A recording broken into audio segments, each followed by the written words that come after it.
바로 본론으로 들어가 보죠. 요즘 시장 참 뜨겁잖아요? 오늘은 최근 동시에 상승세를 타고 있는 리플과 카르다노의 차트를 시장 분석가의 시선으로, 특히 기관 투자자의 관점에서 아주 철저하게 해체해 볼 겁니다.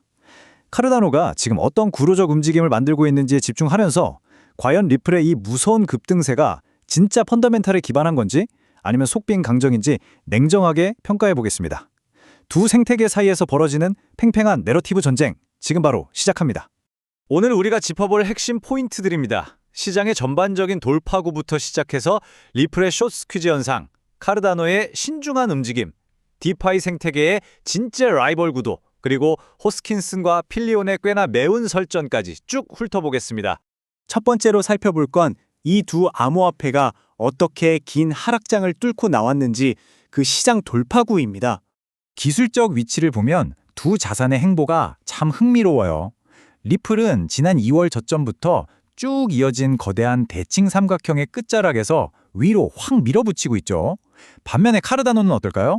올 2월부터 가격을 꽉 누르고 있던 그 지독한 하락 채널의 상단을 아주 공격적으로 뚫어내고 있습니다.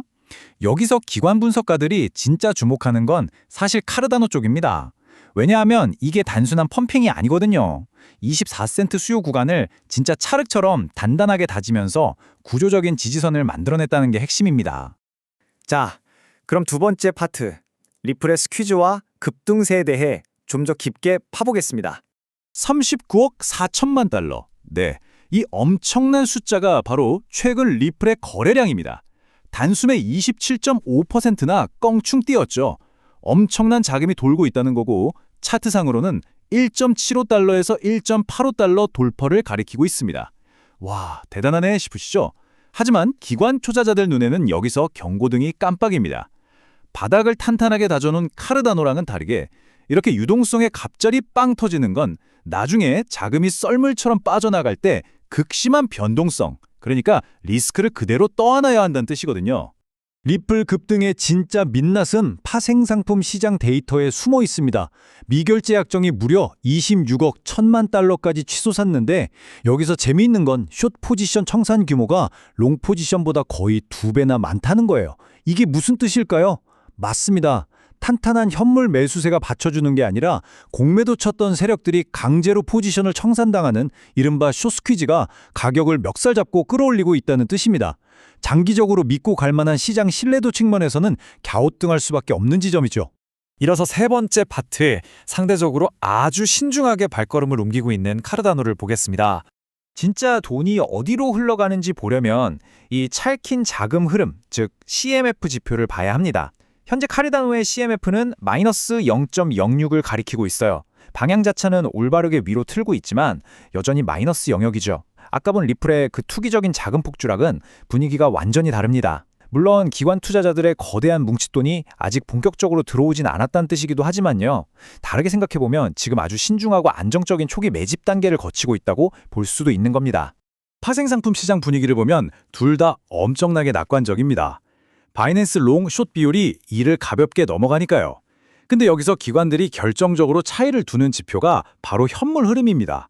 최근 카르다노는 거래소에서 자금이 밖으로 쑥쑥 빠져나가는 유출 현상에 뚜렷해요. 투자자들이 이건 장기 보유해야겠다 하고 개인 지갑으로 물량을 빼내고 있다는 거죠. 리플의 불안한 스퀴즈 장세와는 달리 스마트머니가 아주 조용히 점진적으로 매집에 나서고 있다는 꽤나 강력한 시그널입니다. 그래서 결론적으로 카르다노가 진짜 상승장으로 추세를 확 바꿨다는 걸 증명하려면 어떻게 해야 할까요? 바로 저 100일 지수이동 평균선 0.2852달러라는 아주 무거운 저항선을 뚫어내야만 합니다. 리플의 유동성 폭발이라는 일종의 스테로이드를 맞고 달리고 있다면 카르다노는 이 핵심 저항을 전공법으로 묵묵히 깨부수면서 기관들의 신뢰를 자기 힘으로 증명해내야 하는 아주 중요한 시험대에 올라와 있다고 보시면 됩니다. 네 번째 파트입니다. 이제 차트 밖으로 나와서 진짜 현실에서 벌어지고 있는 디파이 생태계의 라이벌 경쟁을 짚어보죠. 디파이 생태계가 얼마나 잘 굴러가고 있는지 보여주는 총 예치 금액, 즉 TBL 데이터는 정말 냉혹합니다. 현재 리플을 적극적으로 끌어안고 있는 플레어 네트워크가 1억 5,900만 달러를 기록하면서 카르다노를 훌쩍 앞서고 있어요. 카르다노가 무려 6년이나 먼저 이 시장에 뛰어들었는데도 말이죠. 아까 CMF 지표에서 기관 투자자들이 카르다노에 선뜻 큰 돈을 넣지 않고 신중한 태도를 취하는 이유가 있었잖아요.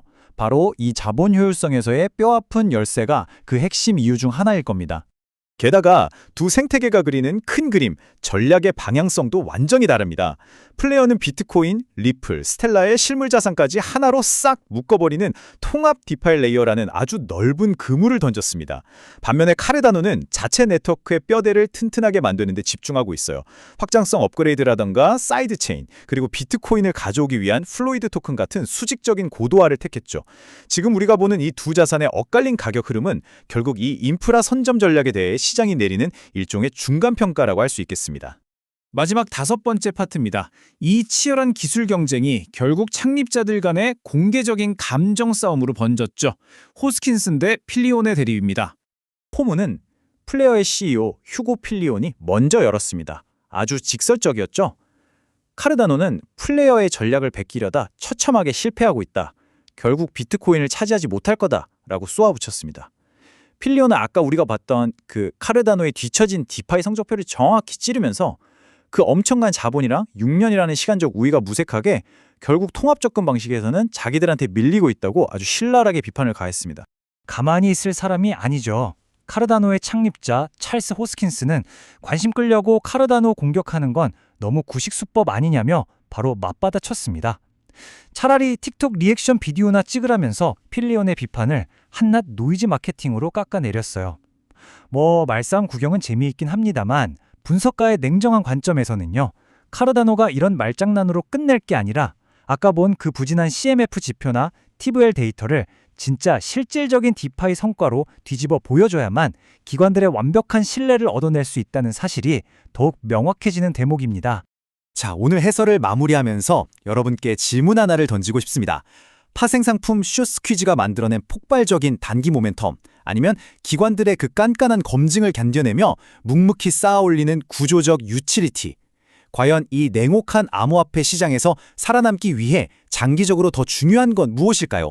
리플의 이 화려한 유동성 파티가 단기적인 승리를 거머쥘지, 아니면 카르다노의 조용하지만 단단한 펀더멘털 다지기가 결국 마지막에 빛을 발할지, 앞으로도 시장의 최종 평가를 저희가 계속해서 예리하게 추적해 보겠습니다.